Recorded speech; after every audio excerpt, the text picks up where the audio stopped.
Salve, salve galera, beleza?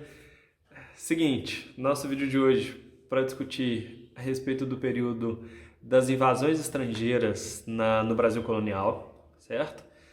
Então, o primeiro, o primeiro detalhe que eu queria chamar a atenção para vocês é que a gente precisa regredir em alguns aspectos, certo?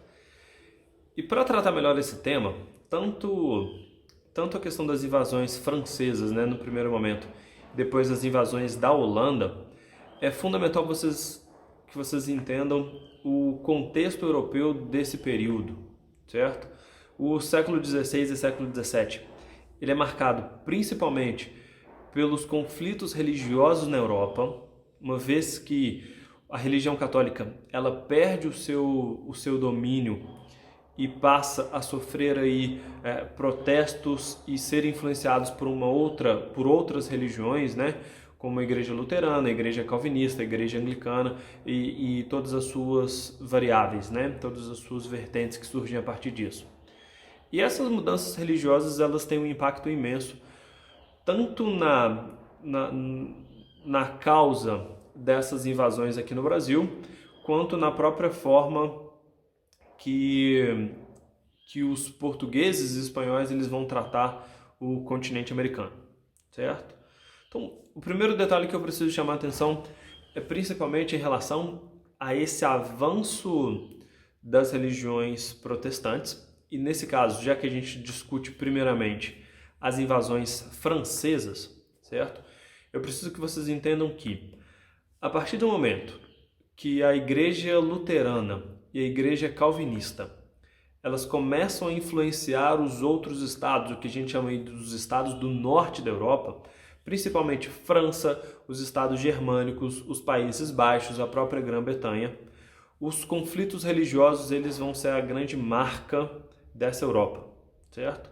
Vocês já devem ter sacado aí em outros vídeos sobre o próprio assunto, né?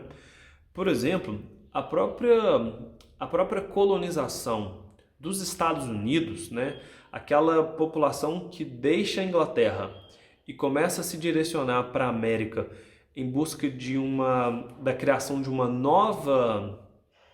novo estilo de vida, de uma nova sociedade, né? O que a gente vai chamar, por exemplo, de colônia de povoamento, por exemplo, ela vai ter um aspecto muito parecido com o caso francês. Os calvinistas na França eles vão ser chamados de huguenots, certo?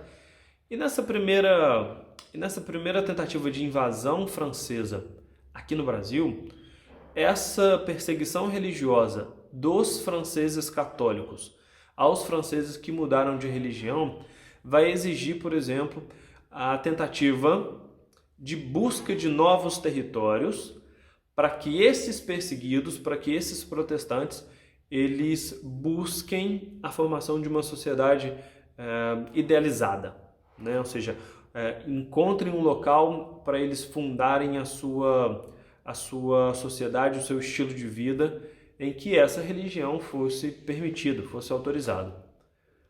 O problema do caso francês é que, diferente do que acontece na Inglaterra, por exemplo, que eles possuem, né, que os ingleses possuem aí o território da América do Norte como possessão, ou seja, eles podem, aquilo lá é autorizado eles ocuparem, a França ela tem muito pouco domínio colonial. Então isso gera um conflito político, né? Isso gera um conflito diplomático em relação ao território, porque os franceses eles saem fugidos e precisam fundar um outro local, um outro território, mas esse local e território ele não necessariamente pertence à França.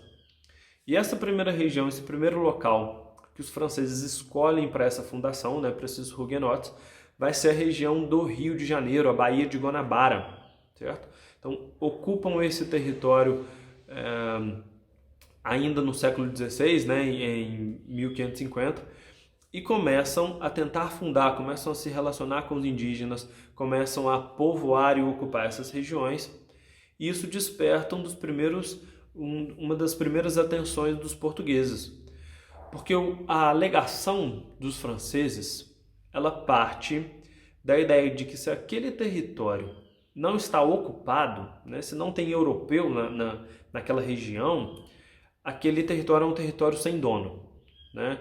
O território ele só pode ser considerado de outra metrópole europeia se ela tiver posse, se ela tiver europeu vivendo habitando naquela região. Como os franceses não encontram portugueses no Rio de Janeiro, eles começam a fundar aí a sua França Antártica, certo? O nome que eles dão para essa região, e vão tentar começar a fazer trocas, começar a se aliar a tribos indígenas e tudo mais. Os portugueses respondem algum tempo depois com a criação do governo geral, justamente para expulsar essas ameaças, para impedir que novos ataques e novas ocupações ocorram, conseguem, através de alianças com as próprias tribos indígenas, e aí percebam essa relação, né?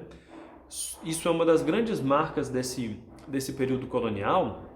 Isso é bastante interessante da gente parar para pensar, que os indígenas do território, ou seja, os grupos que já ocupavam essa região, eles vão se aliar entre portugueses e franceses, ou seja, a gente tem duas disputas diferentes acontecendo no mesmo território. Portugueses e franceses disputando o domínio e tribos indígenas inimigas se aliando a cada uma delas para tentar ter vantagem sobre o outro, né? Então, isso é uma das marcas desse processo. Os portugueses acabam vencendo, acabam expulsando os franceses, mas a tentativa da França de entrar no território brasileiro, ela não fica só por aí. O importante é que esse primeiro episódio, a motivação francesa, ela tem um caráter religioso. Já a segunda tentativa, o segundo episódio, já é no século XVII, né, em 1612 mais ou menos, e a grande marca dessa segunda invasão é porque ela acontece no Maranhão, certo? Os franceses agora, diferente do primeiro caso, que é uma iniciativa religiosa, né, são perseguidos religiosos que vêm para a América, ela é uma tentativa, essa segunda invasão, ela é uma tentativa apoiada pela própria coroa, e o objetivo de fundar, né, uma vila que vai ser aí atualmente a capital do Maranhão, né, São Luís, até em homenagem ao próprio rei francês, Luís XIII. A justificativa e o objetivo dessa nova invasão francesa é a de criar uma estrutura que possibilite os franceses entrarem dentro do território americano para se direcionarem, né, para tentar chegar ao vice-reino do Peru. E por que o vice-reino do Peru? É uma possessão espanhola, mas é onde se localizam as principais minas de ouro e prata desse continente, né? E aonde dá aí toda a riqueza mercantilista dos espanhóis. Então, o objetivo de fundar essa nova vila no Maranhão, essa é a porta de entrada para que outras expedições francesas consigam desbravar o território e chegar na mina e atacar os espanhóis por lá.